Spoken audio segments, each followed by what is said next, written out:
हमने पहले दिन भी कहा था, यदि हमने गुरु बनाई है, यदि हमने किसी को ब्राह्मण को आचार्य बनाया है, तो उसके अवगुणों को नहीं देखना है, उसके गुणों को देखना है। कहते हैं राजन, आज कृष्ण के वंशजों का मति मारी गई। ब्राह्मणों के सामने जाकर के कहा, इसके गर्भ में जो है वो क्या होगा। ब्राह्मणों ने शाप दिया, इसी घर में जो भी है, इसके गर्भ से जो भी जन्म लेगा वो तेरे कुल को नाश करके रख देगा। जाकर के उन्होंने उग्रसेन आदि सभी को बताया, जो इस प्रकार ऋषि का शाप मिला है, जो इसके गर्भ में जो भी है उससे यदुकुल का नाश हो जाएगा। और कहते हैं जब उसके गर्भ से वो निकाला तो वो कपड़े नहीं, एक लोह का मूषण था।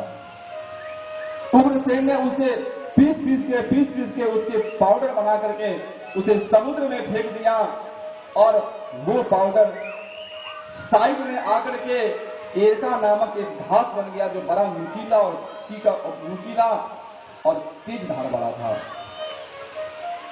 एक छोटी सी कील बच गई थी, उस कील को समुद्र में फेंका, एक मछली ने उस कील को निकल गई।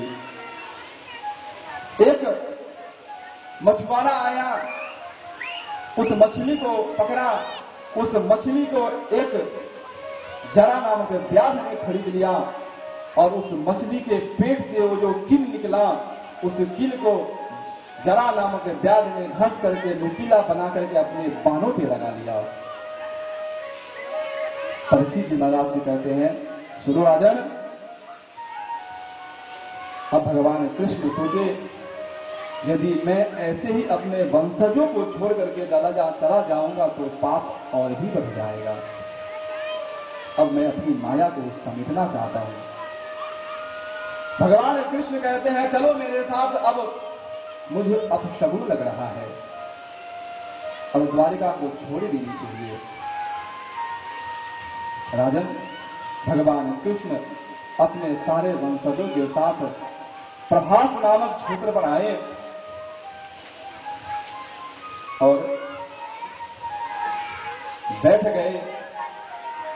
वो जितने भी यदुवंशी थे, सभी यदुवंशी ने मदिरा का पान करने लगे। भगवान कृष्ण का मान अपमान का कोई ख्याल नहीं रहा। जितने भी यदुवंशी से सबने मदिरा पान करना प्रारंभ कर दिया, और मदिरा पान करके उन्मत्त होने लगे, एक दूसरे में लड़ाई करने लगे, तलवार निकाल लिए, बाण निकाल लिए, गांडीव निकाल लिए, एक दूसरे को मारने लगे। मारते मारते मारते एक दूसरे को मार करके सभी ने अपने में ही सभी यदुवंशी मारे गए। बलराम जी देखे कि ये क्या हो रहा है। बलराम जी समाधिस्थ हो गए समुद्र में जाकर के। आज एक बहलिया जरा नामक, जिन्होंने अपने बाणों पर उस लोह को लगा रखा था, आज मेरे गोविंद मुझे छोड़ के जाने वाले हैं। वो बहलिया, उसे लगा कि कोई हिरण का आंख दिख रहा है लाल लाल, लेकिन वो हिरण का आंख नहीं, वो मेरे गोविंद के चरण थे। बहलिया ने धनुष पर बाण लगाई, वो बाण जा करके मेरे गोविंद के चरणों में लगा। बहलिया ने आकर के देखा, मैंने तो हिरण को मारा था, लेकिन वो हिरण नहीं, मेरे गोविंद है। बहलिया रोने लगा है, हे भगवान, मैंने ये कौन सा अपराध किया है, मैंने आपको मार दिया, जो पूरे संसार के स्वामी हैं। मैंने कितना बड़ा अपराध किया, गोविंद के चरणों में लिपट गया। हे परमात्मा, मेरी कैसी मति मारी गई थी कि मैंने आपको मार दिया। भगवान, मेरी कौन सी गलती होगी?